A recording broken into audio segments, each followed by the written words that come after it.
I'm Julie Borston here at the Cannes Lion Advertising Festival, and I'm joined now by Blake Chanley, TikTok's Global Head of Business Solutions. Blake, thanks so much for talking to us more about all of the different trends going on with TikTok's business. We know you won't disclose specific revenue numbers, but give us a sense of where your advertising growth is coming from. We know TikTok's ad revenue is growing, but is it about adding more ads onto the platform? Is it about bringing over more ad dollars? Talk to us about ad load and also what types of advertisers you're seeing. Yeah, it's a great question. One, our ad load's pretty consistent.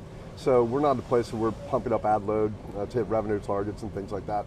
We've seen a lot of demand from the marketplace. We've got hundreds of thousands of advertisers on the platform now. The categories used to be relatively simple, but now it's everybody. It's the big global accounts, it's mid-market accounts, it's SMBs of all different categories and vertical markets. And it's as people start to spend more and more time and understand the impact it can have by leveraging our audience, we're finding really benefits in it. And so is the revenue growth from your ads coming from just better targeting, or is it coming from, if it's not coming from more ad inventory or dramatically more ad inventory, what's it coming from? I think it's people are embracing creativity, right? So TikTok's a different kind of platform. It's an entertainment platform, it's not a social network. It's audio, immersive, it's fully video, full screen video, and so it's new, it's storytelling, right? And so that is what Cannes all about, of course. And brands are really excited to storytell again on digital, on mobile devices, because historically it's been text and image. And now we can go out and we can work with creators to really get the brands to be embraced by community, authenticity, and so as we get better and better at that, and brands embrace that, that's where we're seeing the scale come from. And so talk to us a little bit about what you've been seeing in the rest of the market. I know your background is you were at Facebook for many years. Now Facebook, now Meta, has been investing a lot in the same short form format that has worked so well for TikTok. We see Snap also putting more resources behind this short form video format. Are you seeing any impact on user engagement or on advertising from these massive rivals trying to get a piece of that action? Yeah. So I think we're seeing a fundamental shift in audience behavior, right? So short form video, in its purest sense, is entertainment, right? And so as people are looking towards that, of course the big platforms are going to migrate in that direction, and we think it's great. We welcome the competition. We're native in that. We're born doing that, so we feel like we have some advantages and some knowledge and some growth. And we haven't seen any changes in audience growth. Our audience is still embracing us. We're diversified in our audience. It's getting older and broader globally. And the advertisers are embracing a new kid on the block.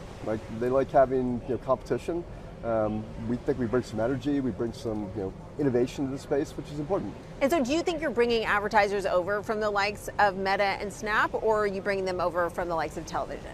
So I think we compete in a bunch of areas. I think we compete certainly with, for the digital ad dollars with YouTube and Google and Snap and Twitter and Pinterest and Meta, or Instagram and Facebook. We also compete in the e-commerce space, and we compete with television for just eyeballs and time spent, especially with younger generations like Gen Z and millennials, who are spending time in these platforms versus watching linear TV. So talk to us a little bit about e-commerce. You've been investing a lot in building out e-commerce capabilities. What's the future of e-commerce on TikTok? And will it be about taking a cut from that revenue that is from transactions on the platform, or just using e-commerce to drive more ad revenue? So here's the reality. There's discovery taking place on our platform. We're a discovery platform. So as people are engaged and they're spending well over an hour with us every single day, they're engaging with content, because we're a content graph, and they're engaging with brands and merchants, and they're discovering new things. And what we're trying to do is collapse that discovery to purchase funnel, right? So it used to be awareness, consideration, and you go off and you do something different and you might buy it later. We're trying to say we can actually collapse that and go from discovery to purchase right at that moment. Right? That's our intention, and that's our ambition, and we've done it really, really well in parts of the world like Indonesia and Malaysia, Thailand, where we've been running our commerce platform for a while now. And we think it's exciting, and we think that as we apply it into the Western world, that it'll be great. And so ultimately this plays into this idea of us being a super app, which is something that's very common and understood in Asia, but less familiar in the US. Explain to us how TikTok might become more of a super app with these multiple capabilities and multiple revenue streams. Yeah, super app's probably a pretty broad term, but I get the point. So if you think about it, they're being entertained, we have messaging, there's live stream, commerce will be there as well. So as people are spending time, we want them to really engage with brands and merchants and not have to go do multiple things. And early indications are that we think we have some progress. And so, in addition to investing in e-commerce, you've also been investing in the creator economy. Yeah. And it's become a pretty competitive space. Yeah. Both Meta and Snap, as well as TikTok, all want to invest to get the best creators to be creating content specifically for their platforms. What have you been doing to secure the most popular creators, and what do you think about this land grab? Yeah, it's a great question, right? And so creators are really core to our experience, and they have been for years. And so, all the content people consume, whether it's from creators that are small creators, there might be niche creators talking about food or recipes, or the big creators that we all kind of like know about that are more kind of in line with influencers, I guess, right? But creators can take any shape, form, they're diverse, they're inclusive. For us, it's around how do we make sure we're meeting their needs wherever those needs are. And it could be a new creator, right, that has a very small following that just wants to grow.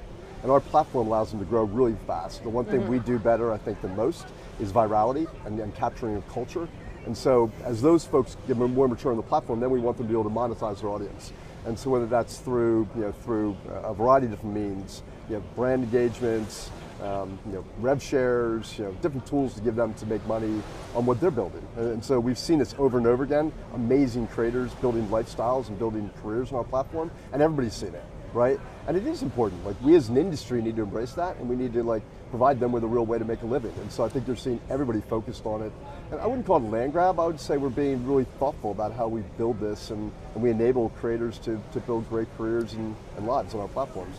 And just a final question about your growth trajectory. Obviously, you've been growing engagement, growing ad revenue. When you look at potential challenges for your growth, what is the biggest potential roadblock for TikTok's growth? Is it your rivals copying your most popular format? Is it the U.S. government trying to shut down the app? Or is it regulation, either a privacy regulation or data collection regulation or misinformation regulation that could hamper your ability to grow? Listen, we're just trying to provide value to our users. We're trying to build features and functionality that really inspire. Our mission is to inspire creativity and bring joy. That's ultimately what we want to do. And so we're just focused on providing tools and functionality to our users, creators, brands that do that. All a full steam ahead in the TikTok business. Well, we hope you'll come back, and we hope eventually you'll be able to share some revenue or other numbers with us. Blake Chanley, thanks so much for joining us here to talk about TikTok from the Cannes Lion Advertising Festival. Appreciate it.